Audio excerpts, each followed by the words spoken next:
बिस्मिल्लाहिर्रहमानिर्रहीम। अस्सलामुअलैकुम। शामपुर इस इलाके का सबसे बड़ा कस्बा था।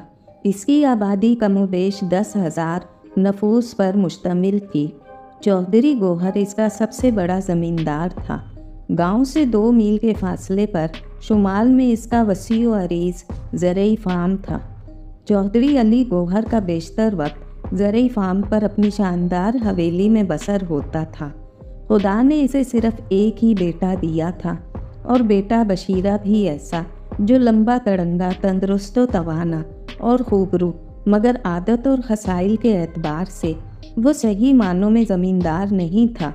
वो आम ज़मींदार नौजवानों की तरह कुव्वत तलब खेलों और खेतों में हल चलाने के बजाय तरह तरह के जानवर पालने को ज़्यादा पसंद करता था।